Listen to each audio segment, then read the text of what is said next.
Ikiganiro wiriwe Maine turi kumwe na mugenzi wacu Pierre Claver Niyonkuru asanzwe akorera cyane ku bibazo by'akarere k'ibiyaga bigari ku gihe kirekire ariko kandi asanzwe cyane ari umuhinga w'ibibazo bijanye n'inkuru zerekeye agateka kazina muntu muri akarere ka Afrika hamwe no mu makambi y'impunzi. Pierre Claver Niyonkuru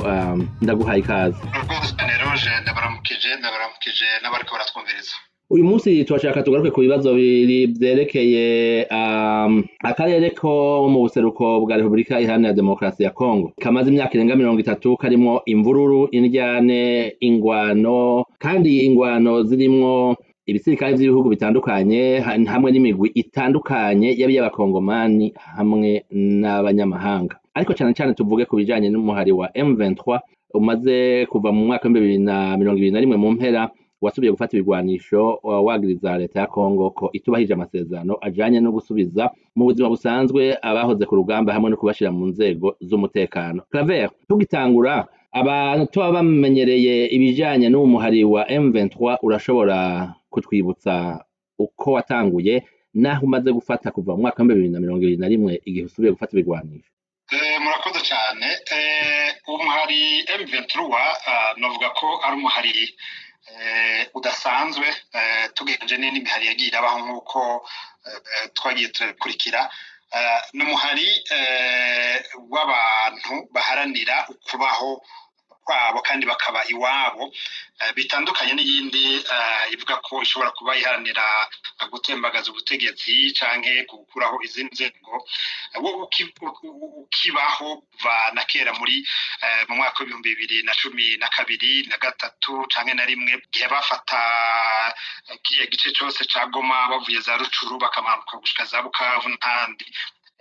canke ejo bundi mu mwaka wa 2021 gushika ubu. Intego y'abambere nk'uko babivuga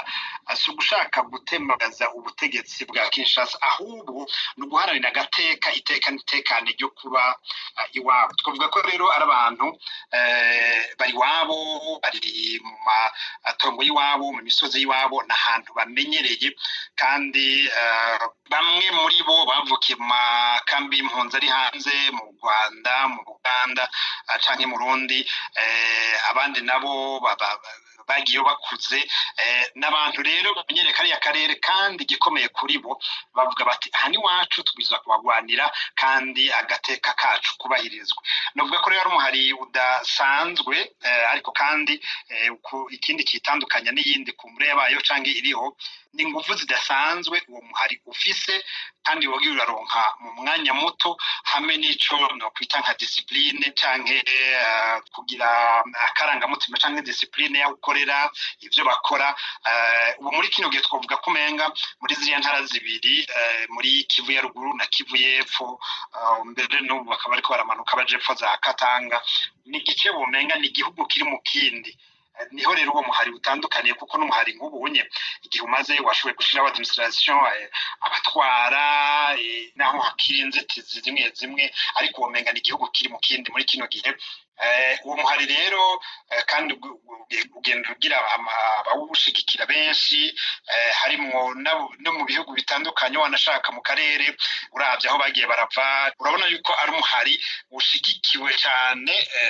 n'abawugize, hanyuma ukaba ugize ingufu nyinshi, kandi ukaba ufise na soutien nini mu karere naho kumbure bitagaragara canke bamwe n'abandi batabivuga. Kuva uwo muhari urabivuze usubiye gufata ibigwanisho umaze gufata akarere kanini, hari abantu bashobora no kuvuga mbere ngo zishobora kuba ari incuro ngo zirenga 8 ugereranije novuga n'uburinganire bw'igihugu c'u Rwanda. Urabiciye ku masonga, wewe wibaza ko igishoboza uwo muhari kandi urwana n'imirwi myinshi? Turabonye ko hageze igihe leta ya Kongo yitabaza imirwi yindi yose yagwana n'igisirikare ca Kongo yitwaje ibirwanisho muri kajya karere, mbere harimo n'iy'abanyamahanga, baca bahuriza hamwe babita wazalendo. Abazalendo nk'uko ari nk'abene gihugu canke bahanira ubusugire bw'igihugu cabo canke bakunda igihugu. Hanyuma twazi ko Barundi barungitse y'ingabo, ubushize tubigaruka ko President Paul Kagame yavuze yuko ngo ari 2020, ariko birazwi ko zirenga 10,000 canke 15. Hakaba ubuhojojo bw'ingabo za Kongo zihari nazo. Bigenda gute kugira ngo uyu muhari naho bivugwa ngo urashigikiwe n'u Rwanda rukabihakana kuko abahinga ba ONU u Rwanda ruvuga yuko ari abahumvyi bavuze ko hari abasirikare b'u Rwanda bari hagati y'ibihumbi 5 n'ibihumbi 7 kandi bigenda gute ngo aba bantu bamare novuga nti bafate ahantu hangana gutyo bariko bahangana n'ubuhojojo bungana uko biroroshe cyane gutahura ariko kandi ntibigaragarira amaso ya buri wese cyambere novuga ko ari determination inguvu icyo baharanira la cause igituma uwo muhari wasubiye gufata ibigwanisho erega twakwibutsa yuko wari umaze imyaka irenga 10 hafi 10 warasubije ibigwanisho hasi muri 2011 12 ko bigeze gufata Goma bagafata bakamanuka mu nyuma bagahunga cyangwa bagashirwa mu makambi mu Buganda no mu Rwanda bagasubiza ibigwanisho hasi ubu rero baje bavuze bati tuje nta gusubira inyuma ingufu rero abantu bazikura ni nka 2 canke 3 kandi nibo bamaze kubavuga icambere ni determination bavuga bati iki kabiri ni cause ahantu ni wacu dufise twavukiye mu buhungiro afete twavukiye mu buhungiro mu Buganda tuvukira mu buhungiro mu Rwanda tuvukira mu buhungiro mu Burundi kongira twanka yanka bavuga ubwo rurimi donc umuntu agwanira cette cause kubaho kwiwe ubwo burenganzira bwiwe naho ugira gute ntushobora kumukura hafi ico nicambere ikigira kabiri bagwanira iwabo muri iriya misozi ya za Masisi canke za Rucuru hariya binjiri bavuye mu Buganda canke na za Sake hariya hejuru canke muri iki gice cyo hepfo kigere u Rwanda muri Goma n'ahandi ni wabo bazi utunyuro bazi ahantu hari inkombe ndende bazi ahantu hari ashamba donc abantu bari wabo rero biragoye kugira ngo ushobore kumuvumburaho umukureho ikigira gatatu ni soutien en fait bafise mu karere ntawo bideha benshi muri bavuye mu Rwanda abandi bavuye mu Buganda hari n'abagiye bavuye mu Burundi kandi urumva izo zose n'ingufu bagenda baronka hanyuma ikindi naco ni amfasa yabo ku rundi ruhande hari ingabo nyinshi nkuko wari bivuze Burundi amakuru dufise urumva ni hagati ya 15 na 16 canke bakaba barengaho gato ku rundi ruhande nkuko nari ndabivuze hari ingabo za Kongo hari izo za Wazalendo hari FDLR ntawo bideha nabo batari bake nicyo babarushije rero Wazalendo cyambere rirya ni kosa rikomeye cyane ubutegetsi bwa Kongo bwakoze buhibigwanisho abasivile abanyagihugu abandi kumviriza baravyibuka no mu Burundi byarigeze kuba muri za 94 na 5 kuduga gushika no 8 ibigwanisho vyahawe abanyagihugu batari b'abasivile kugira ngo kumbure bikingire turibuka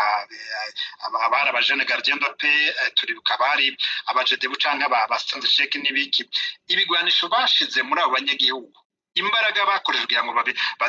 babishiremo kugira ngo bakuri ibyo bigwanisho mu banyagihugu byafashe igihe kirekire kandi abenshi baranabiguyemo muri Kongo rero bigwanisho bajya basivile Wazalendo abantu batazi service militaire nimwe batazi tactique militaire atakaranga mutima ata discipline icambere coco uwo muntu ntazorara ubusa afise mitrailleuse ntazorara ubusa afise grenade azo kwiba hajya kwibarabara azo kwiba muri boutique hanyuma bobo nta afite nta cause bafise nta determination bafise nta n'ubushishozi bwa gisirikare bafise hanyuma ikindi naco abarundi bagiyeyo hajya mu gisirikare naho ntagiciyemo amakuru amwe ndayazi kandi ndabizi ikintu mu gisirikare bita morale kuba ufise morale ishobora gutuma n'abasirikare babiri ukana kompanyi yose abasirikare barundi nk'akaruru bagiyeyo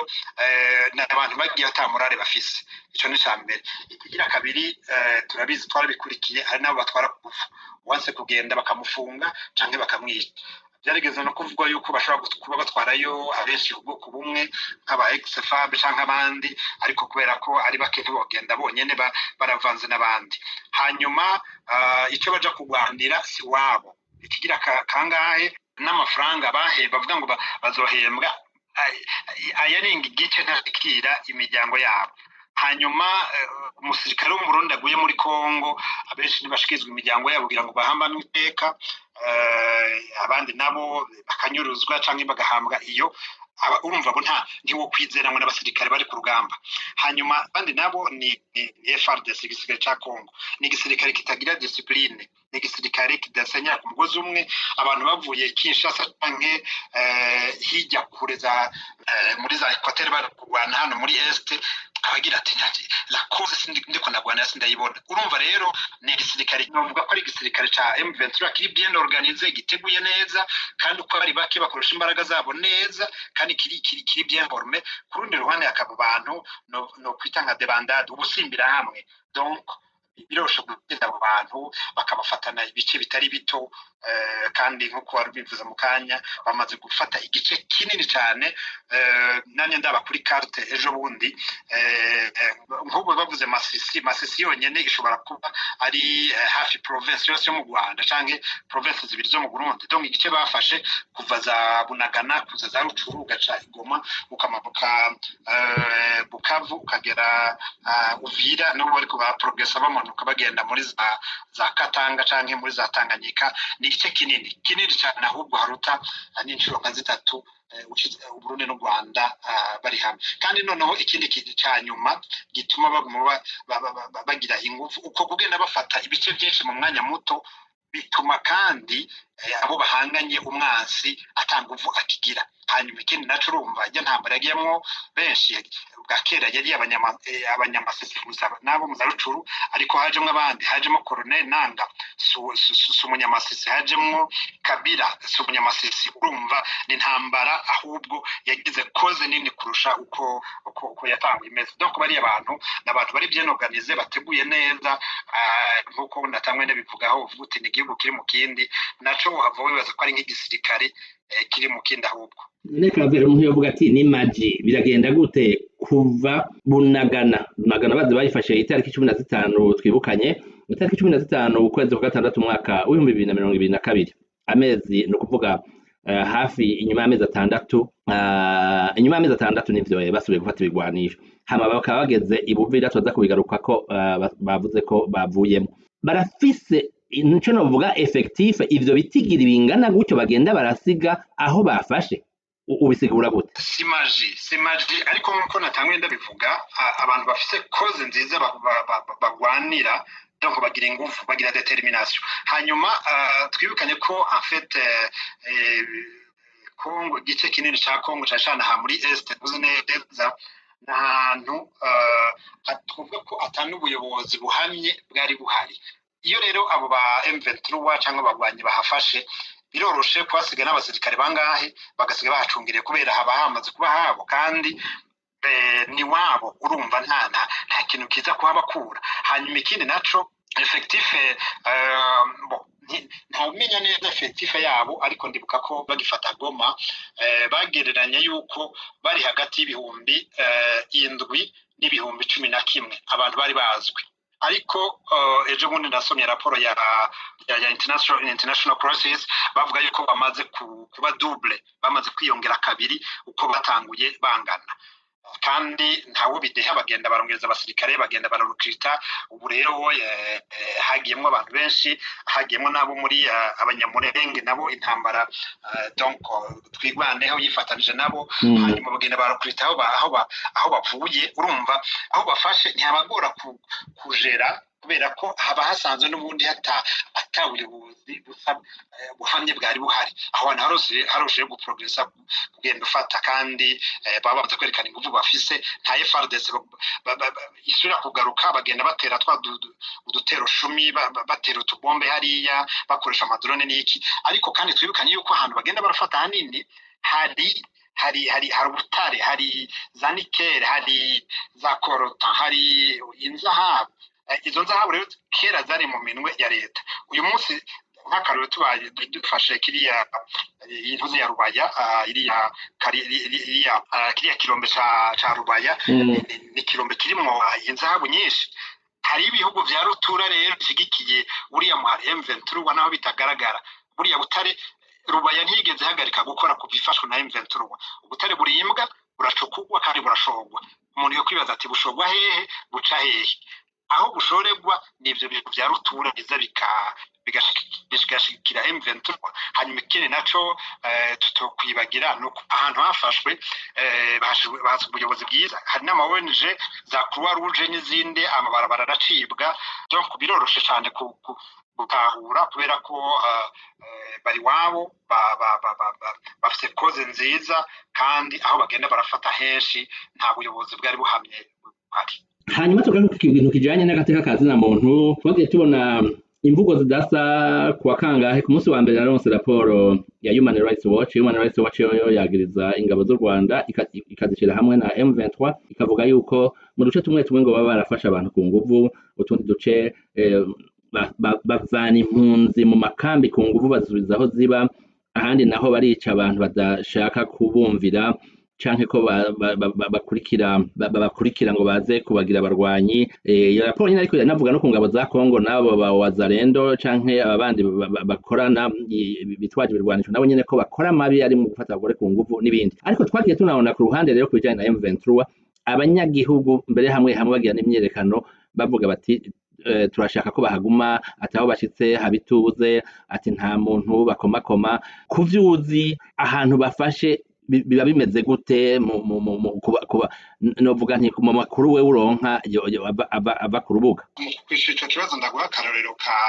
hagufi ivyo namenye kandi nakurikiranye muri izi ndwi zibiri ziheze Bukavu navuganye n'abantu bahaba kuva kera kuva ku ntwaro za kera za Mobutu kuduga gushika izi saha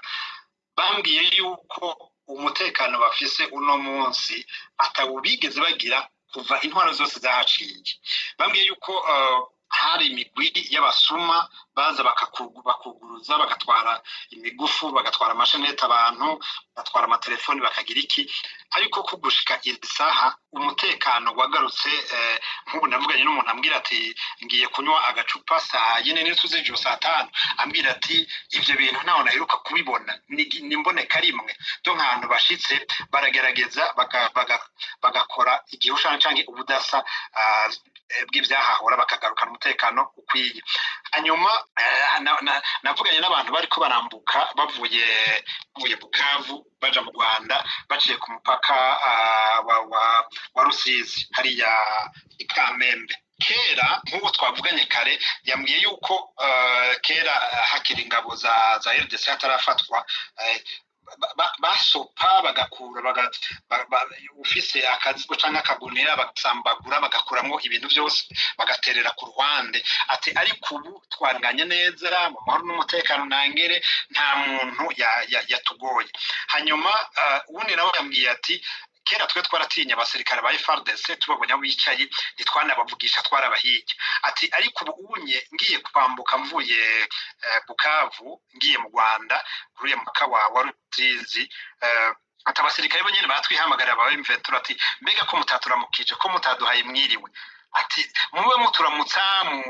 turabana banyu turi bene wanyu nta kibazo na kimwe tubagize ati iyo muturamukije mukatuhobera tuba twumva natwe dushigikiwe. Utwo n'utuntu dukeya tugaragaza ukuntu abanyagihugu bishimira ubuyobozi bwa M23 aho bamaze gufata kandi ntawo bita twarabonye abawazalendo twabonye aba FDLR twarabonye yindi migwi yica abanyagihugu muzenya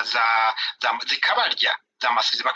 bakababaga bakabakuramo umutima. Ivyo ni ibintu by'agahoma munwa bitari bigere biba ku isi byabaye imbonoze muri Kongo gusa. Twabonye abantu bazira ko uko basanga n'abatutsi bo Masisi ngo n'abanyarwanda kandi bisanze hariya atari bo basabye Imana ngo tuvuke turi Masisi cyangwa Rucuru. Urumva no kuri ku makuru turonka cyangwa ku maraporo dusoma baragerageza bakabungabunga agateka kazina mu ariko ntawo bideha. Hari rimwe na rimwe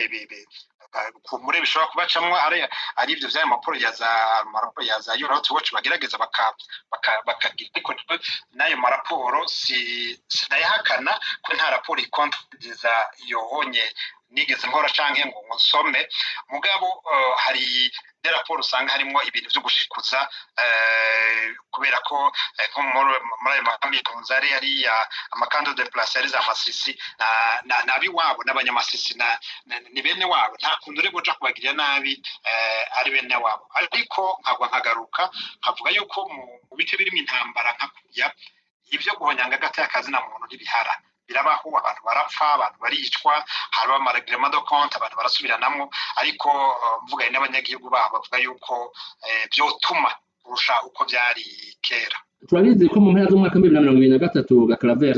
mbere ni tariki ndayivuze hari kuwa 15 ukwezi kwa 12 umwaka 2023 je nari Nairobi ico gihe mu buryo bukomeye cyane amenyesha makuru twaronse ubutumire taramenyesha makuru bose ariko bamenye ingene babigira turonka ubutumire turagenda ihoteli imbere nanga yakoreye ko ari kumwe na Bisimwa Corneille Nanga wara AFC 23 hamwe na Bertrand Bisimwa ari iwe cegera ciwe iyo hoteli nayo Felix Tshisekedi mu mwaka 2018 yahuriyeko na Vital Kamerhe kugira ngo Vital Kamerhe novuga yikure donc ave mu higanwa mu kibanza c'umukuru w'igihugu ico gihe bari bumvikanye na Tshisekedi yuko Tshisekedi agiye ku butegetsi Vital Kamerhe azoheza akaba umushikanganje wa mbere ukuntu bari babikoze byari ibintu ubona ko biri mu buhinga bwinshi dutumiwe twagiye tutazi ikiza kuba mugabo ukabona ko ukuntu tumiwe ari ikintu gihambaye tuhageze niho twaheza tukababona uriyumvira yuko kubona harashinzwe AFC M23 ntiguma ari M23 gusa uriyumvira yuko ari ikintu cazanye impinduka ikomeye cyane mu bijanye n'imikorere mu bijanye no bwana organisation ukwitunganya ku rubuga hamwe rero no mu bijanye na diplomasi kuko turabona yuko ari umurwi mu bijanye na diplomasi naho nyene ukomeye. Ubivuze neza cyane ni afite n'umukenyuro bagenda baragira uko bukeye uko bwije nico gituma nakubwiye ngitangura yuko novuga ko ari umuhari witunganije neza umuntu yo kwibaza mbere ko ari igisirikare cyangwa igihugu kiri mu kindi ubwa mbere bagitangura nkuko nabivuze baje ari abana b'abanyamasisi b'abanyarucuru bo muri za Sake bigoma bavuga ati duharaniye agateka iwacu ariko uko iminsi yagendera irakurikirana niko babona yuko guharanira ico conyene kidakwiye niho hajemwo Colonel Nanga azanye AFC kiba ikintu cagutse kinini hajemwo la branche politique ishami ya politique ntawo bideha yuko n'ubu muri no mwaka mu mezi aheze muribuka yuko aho nyene i Nairobi ntuze yagiyeyo bakagirayo inama Joseph Kabila kavayo banashinze nico yise movement yavuze ko ari movement Robert ariko yayise movement bakanavayo banavuze yuko bashigikiye umuhari M23 kandi nawe murabizi ko yashikiye igoma akabacunzwe n'ingabo za M23 urumva n'ikintu kigenda caguka kiba kinini hanyuma mu minsi heze murazi ko uwo muhari nawo wifatanije kandi umuhari twigwaneho gwanira hejuru mu misozi miremire za Minembwe iriya groupe d'autodefense y'abanyamurenge nabo bifatanije na M23 urumva deja bamaze kwagura akarere uno munsi nabonye kare umuhari imihari Rwanda iri muri Katanga yavuze ko ihaye ikaze umuhari M23 hamwe wo kwihuta ukabashikira Katanga. Ego wari kuravuga ku bijanye n'ingene bagiye bariyongera kuba ariko batwumviriza tubibutse yuko Joseph Kabila yagiye muri Kenya mu kwezi kwa 10 uyu mwaka hagati mu kwezi kwa 10 kugira ngo ashinge nawe ihuriro ryiwe hari nyuma yuko sentare ya gisirikare muri Kongo imuciriye urubanza rwo gupfa imwagiriza kuba ari we mbere yanashinze M23 yagizwe kandi gushaka kugambanira inzego z'igihugu. Urumva ni muhari ugenda uragura aho ufata ukagura ikigabiri ibitekerezo kandi ukagura na strategy ukagura naho ukorera ukagura na vision uyu munsi naho tutarashika ko nabantu bafise diplomasi nziza bafise abantu politike kandi n'abantu ubona ko bafise abahanuzi abanama beza kandi bo ku rwego rwo hejuru uravye ingingo bagenda barafata kandi n'ingene bagenda baraprogressa urabona ko ari abantu bitunganije neza umuhari nyene witunganije kandi umaze kugira ingufu n'imbaraga zikomeye ku buryo uko batanguye bameze uyu munsi baramaze kwagura cyane kandi ikibazo cyabo kimaze kumvikana cyane kigeze kure kandi gituma banabikorana kugira ngo bereke leta ya Kinshasa yuko nabo hari kandi bafise ibyo kuvuga kandi bifise ishingiro uno munsi hariko hari ibiganiro byinshi harabaye vya Nairobi ntaco byacitse kinini harabaye vya Rwanda ntaco byacitse kinini ariko mu bihugu bya rutura bigabera Doha muri Qatar ibindi bikabera Washington muri Leta Zunze za Amerika urumva n'abantu baze gushika bafite ijambo uyu munsi nabo bafite icibwa bashobora kuzana kuri table y'ibiganiro kandi byose byamvuye mu nguvu zabo n'ingene bagiye baritunganya bakwiye gutuna turiya umuhari ukomeye cyane twarabonye muri Kongo tuza kugaruka ku bizo bijanye n'ivyo nanga avuga ariko twabonye ko muri Kongo naho nyene hariho abantu babivuga bavyeruye Claver mbere bakaja no kubaraba hariho abasenyeri bagiye kubaraba muri Kongo baba katolika n'ayandi mashengero bakomeye mbere na Kabila hazi yaragenda arabakira twobihiye nsiguro ko abantu baserukira umuce munini w'abanyagihugu bashobora kuja kubaraba kandi na leta ya Kongo kabona yuko mu nyuma kumbura itabakurikiranye ejo bundi nakurikiye archbishop umusenyeri wo muri Katolika w'ibukavu yavuye i Kinshasa mu nama yamaze indwi zibiri ikiganiro cyari gihambaye cyane yabivuze mu Gifaransa ati j'ai l'impression que Kinshasa ne se soucie pas de ce qui se passe à l'est de la RDC ati nibaza yuko ubutegetsi butitayeho cyane ibiriko biraba hano mu butiko bwa Kongo ati iyo ugeze Kinshasa bakurikira intambara yo mu y'Igoma canke Bukavu nk'uko babikurikira kuri televiziyo ati nk'uko dukurikira intambara yo muri Ukraine n'Uburusiya yari kwagerageza kwerekana yuko ati nta rukize tuzeye Kinshasa ati rero muze tugerageze turondera amahoro y'uwacu tutitaye ku biriko birabira Kinshasa ati nta rukiza bisigura yuko nka mobilisation n'umusenyeri mu Katolika nawe yoba yariko arakora kugira ngo abantu bose biyunge na M23 canke n'abandi hanyuma ikigira kabiri ibyo kuja kwakira abasenyeri canke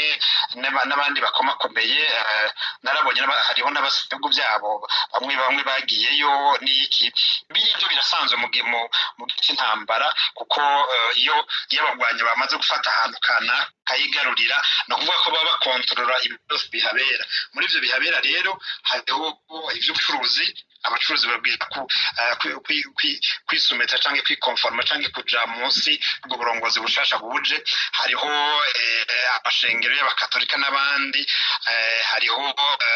n'abandi bose babwiza kuja munsi y'uburongozi bushasha buje ariko igihambaye kirimo nuko baba bariko barerekana yuko bashigikiye uwo muhari wamaze gufata ico gice donc babashigikiye koze yabo no kuvuga yuko rero ivyo ni vole iza yiyongera kuri za nguvu bari basanzwe bafise kuvuga ko ubundi bashigikiwe icambere n'abanyagihugu bashigikiwe n'abanyamashengero hariho na bamwe mu bihugu byabo babashigikiye donc bigaragaza yuko en fait biguma bibaha kugira ngo byose mu rugamba rwabo bafate ibice bimwe byabo kandi ikindi naco hariho nangaje imvugo muri no minsi bamaze imisi bakoresha ivuga ngo etat fédéral bakeneye fédéralisme ubu barahinduye kera bakoresha ijambo rya balkanisation yumvikana nkaho umenga coba kivuga nabi canke coba ari kibi ariko iyo bazanye fédéralisme no kuvuga amaleta yiyunze hamwe kugaragaza yuko bashaka kubaho neza nko mu bindi bihugu bya rutura aho twafata akarero kuri muri leta arenga 10 urumva kandi leta yose igenga no kuvuga ko baba babayeho neza abamaze gufata ico gice nawe rero langaje yahindutse ubunye ni nkuko natangwe ndabivuga nk'igihugu gitwara kindi gisirikare kintu ubuyobozi buri bundi donc kiriya gice ca Nord Kivu na Sud Kivu uho bariko baraprogressa bagenda muri za Katanga n'ahantu maze kuba afite nk'igihugu kigenga hasigaye ko gusa ujya mu mpapuro n'ahandi ho bisa n'ivyamaze guhera kandi iki rero kuri novuga ko n'ubutegetsi bwa Kisekedi babifisemo uruhara kubera bamaze guta imihora y'amabanki ntabwo banki zishobora gukorana n'iziri Goma canke Bukavu ko ingingo z'ubutungane zizofatirwa muri biriya bice zitazokwemerwa ejo bundi numva yuko UNESCO ariyo yangiye Kinshasa yuko ikata imishahara y'abarimu kuba UNESCO bati nimwahagarika imishahara y'abarimu dushobora duhagarika amakosa yose twari dufitaniye mu gihugu cyose ubu muri kiriya gice abarimu gusa nibo basigaye bahemba leta urumva ni naho leta yamaze kuhaheba iyo rero leta imaze kwerekana ko yahevye gutyo basukiye mu cozo baca bakora uko bashoboye kugira ngo nabo tube kwisuganya neza kandi bitunganye mu buryo no kwita bwa kijambere sirimu. Ego muravuze ikintu kijanye na leta zunze ubumwe Corneille Nangaa aheruka kugikomozaho nk'uko bivuze aho kuvuga balkanisation gisa nuko novuga cyumvikana nabi ariko kandi Claver y'ingwano tuyiravye naho bari ibihugu vyo mu karere twabonye ko Kenya hagiyemo agatosi kanini hagati y'imigenderanire ya Kenya na Congo kuva aho bananga bagiriye umugwi wa AFCM 23 byunyukaho Kabila agiriyeyo twagiye turabona ko habaye kabisa urwanko rukomeye hagati ya Kenya na Congo naho bitogera ku rugero Congo yanka ko u Rwanda ariko kandi iyi ngwano turabona yuko irenze haje abasirikare muri SADC ariyo shirahamwe ry'ibihugu rijeje iterambere ry'ibihugu by'akarere ka Afrika y'ubumanuko bahatsindiwe ariko twanabonye abo twita ba mercenaires abacancuro n'ubu bakiriyo n'abandi bafashwe iyi ngwano irarengeye akarere cyane iyi ngwano irarengeye akarere cyane kubera inyungu ziriyo nazo zirengeye akarere kariya gace n'agace kimwo ubutare bwinshi karimo zahabu nyinshi karimo za coltan nyinshi za cobalt n'izindi ubutare busanzwe buri convoite burondwa cyane ku isi donc hariya hantu ni isahani ibyo byarutu byose bikeneye gusoromamo kandi nkuko nabivuze kare bariya ba mercenaires n'abandi bahembwa amafaranga meza kandi menshi myiza kurusha abasirikare ba Congo urumva abasirikare ba Congo nta courage baheza ngo bagire igituma rero aka gace iyi ntambara yamaze kurengana imipaka ya Congo ikarengana imipaka y'akarere no kuvugana abantu bashaka kuzanamo ukuboko nabyo bivuze mu kanya urabona nk'ibiganiro byariko birabera mu karere i Nairobi ntaco byashitseko byariko birabera i Rwanda muri Angola ntaco byashitseko ariko ibyo bivuga ko biriko birasa n'igishika ku gahengwe nibiriko birabera hanze ya Afrika hanze y'akarere k'ibiyaga binini no kuvuga muri Qatar nabyo bizwi yuko ari umwana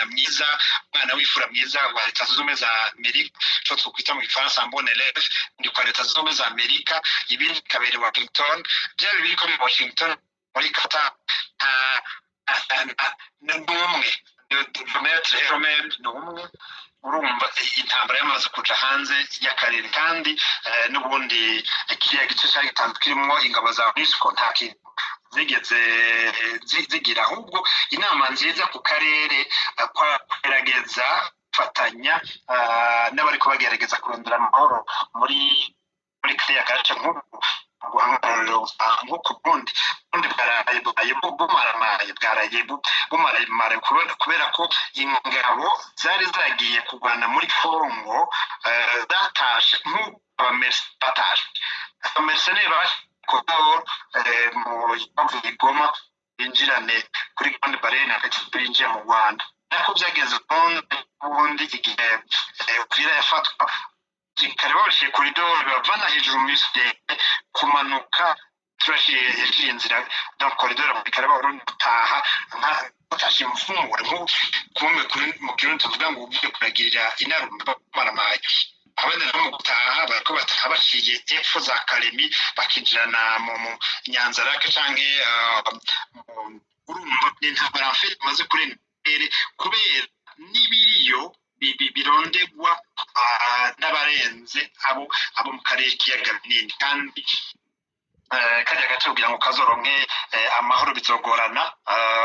si ukuvuga yuko ndifuza amahoro muri kajya karere ndayifuza ariko kugira ngo azoboneke bizogorana kubera amaso hanze kajya karere menshi. Egome kumbe tugana ku musozo tugaruke ku byabaye muri iyi minsi hagati y'ijoro ry'uwa 9 n'uwa 10 mu kwezi kwa 12 umuhari wa M23 warafashe umuji wa Uvira ku birometero bikeya by'umugwa mukuru w'ubutunzi Bujumbura. Umugwa mukuru w'ubutunzi Bujumbura ku batawuzi naho hasanzwe hari ibikorwa nka byose by'igihugu. Aha niho hari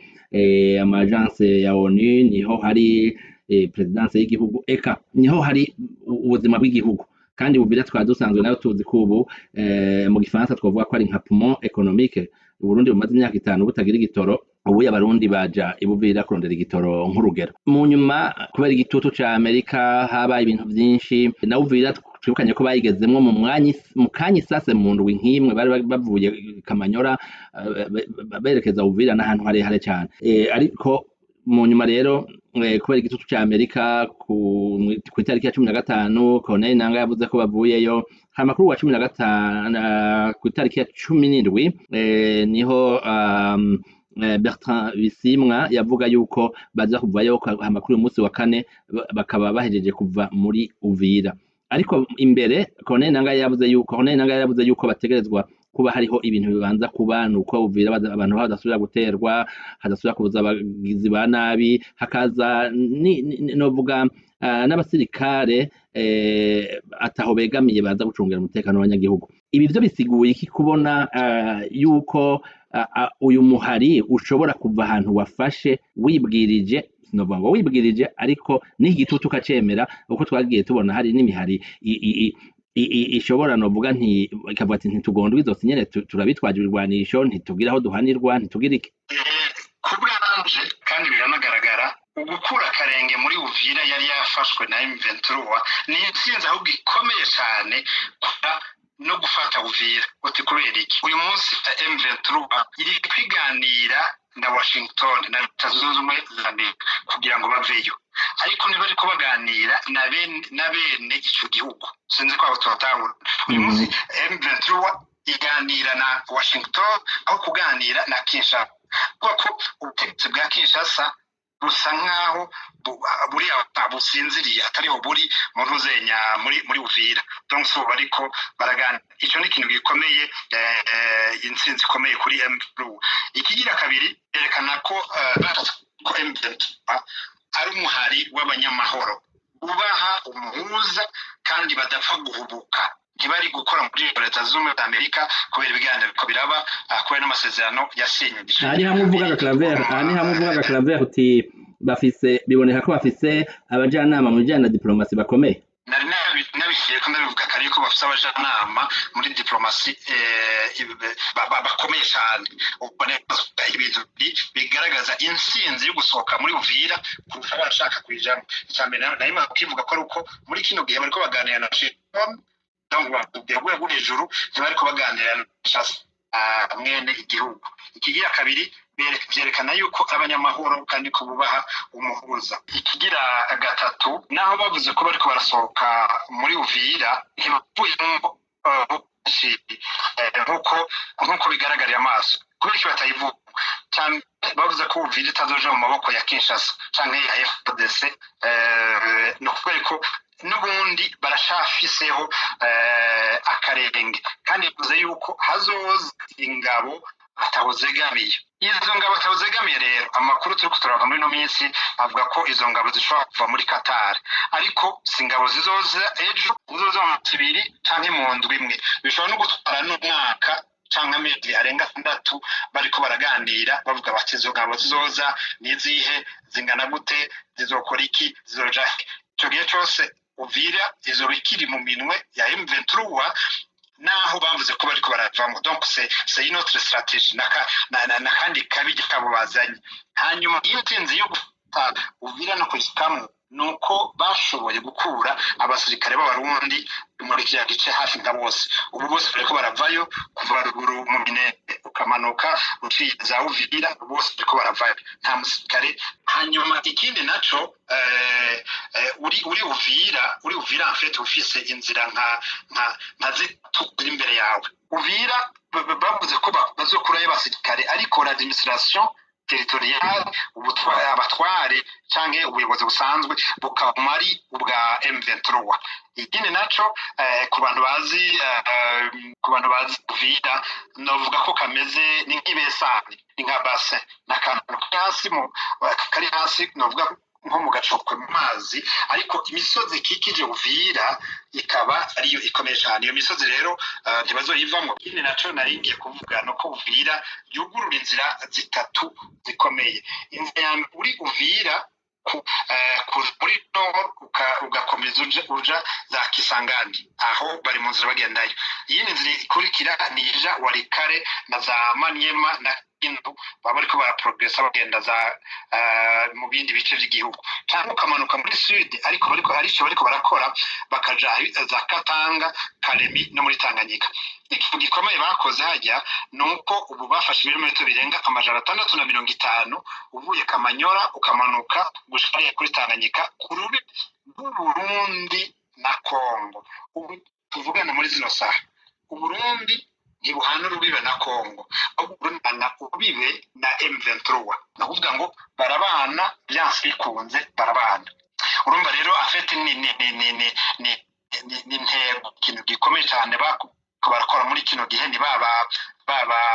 babahanuzi bakomeye bariko barabahanura neza babajanama kugira ngo ujye muji wa Uvira base berekane ko bagusosemo ariko batagusosemo. Ubutegetsi bw'u Burundi nama bwasavye ariko bari nk'uyitanga novuga ndi bogerageza bagacisha make kubera muri kino gihe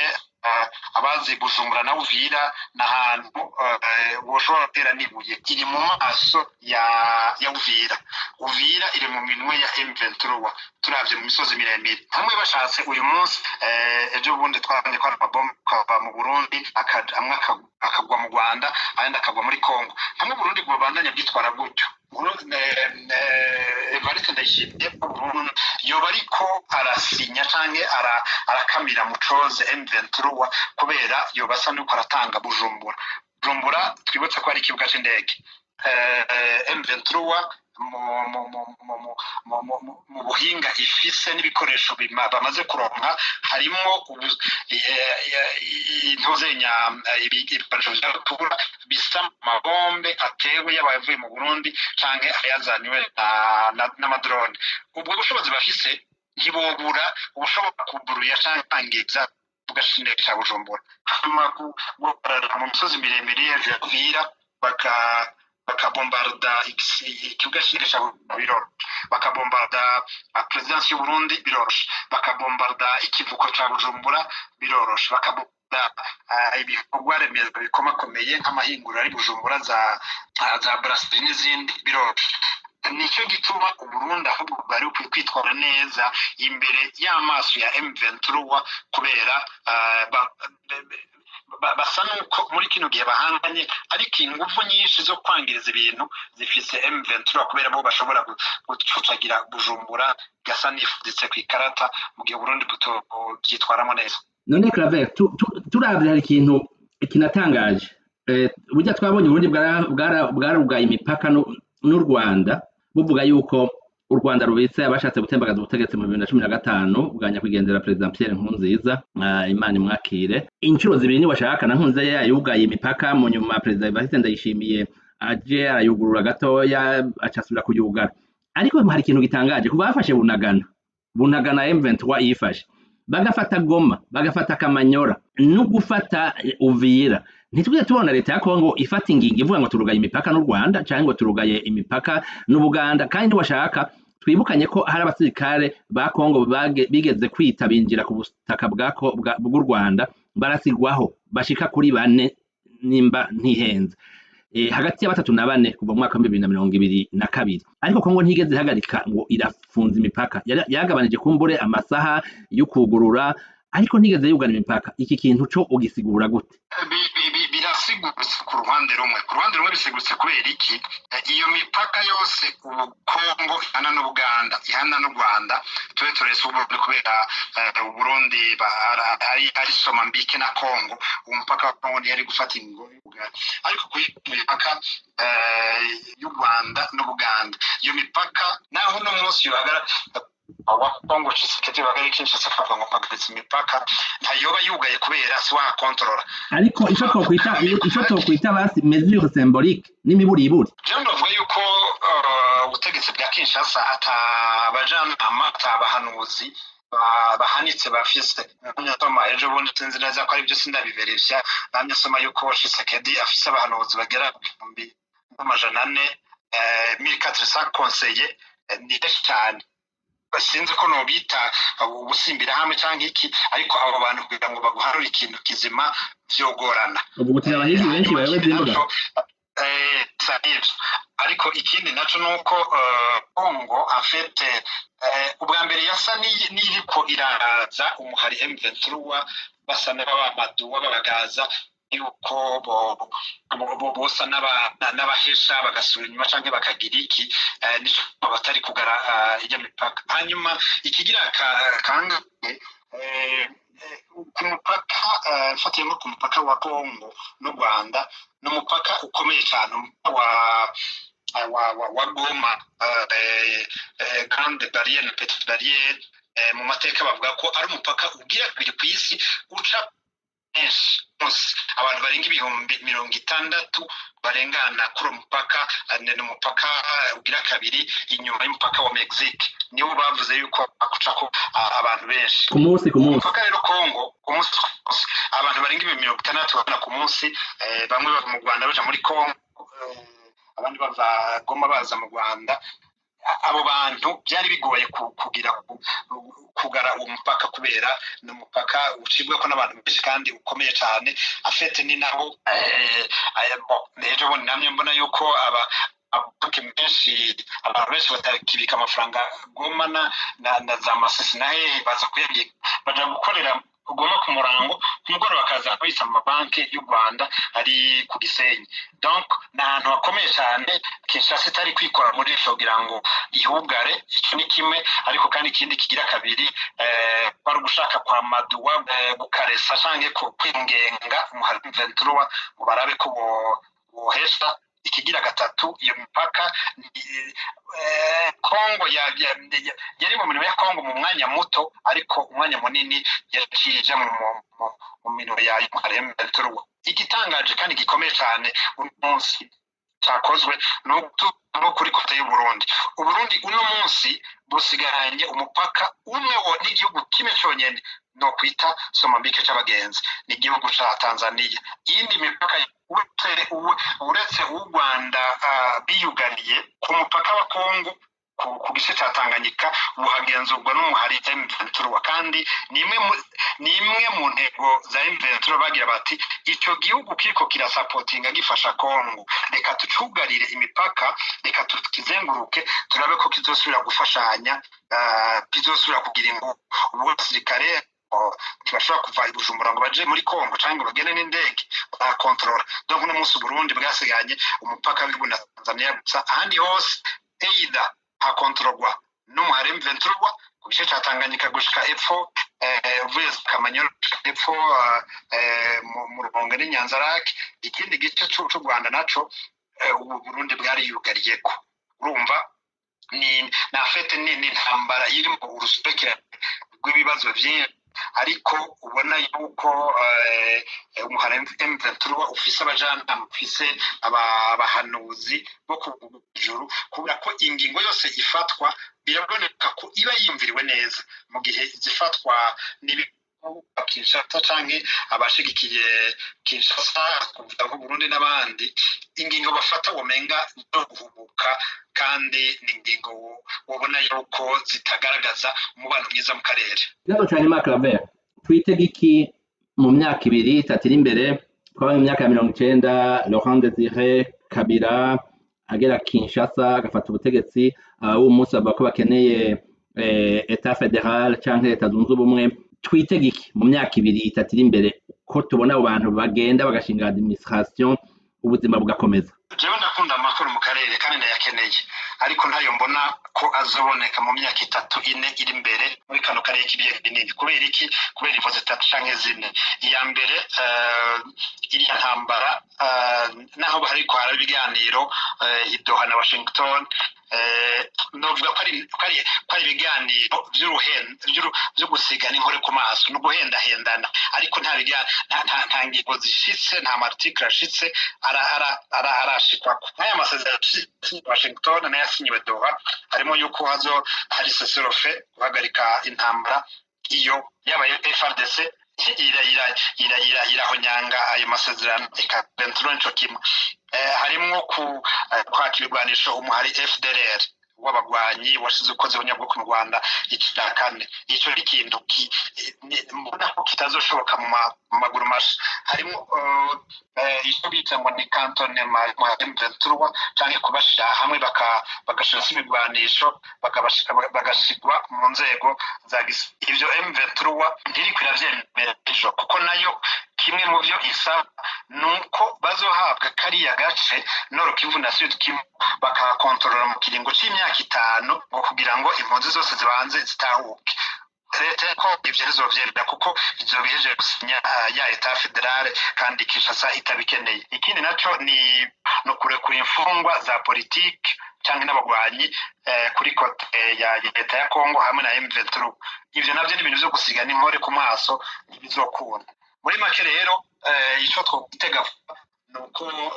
umuhare M23 uko ndabibona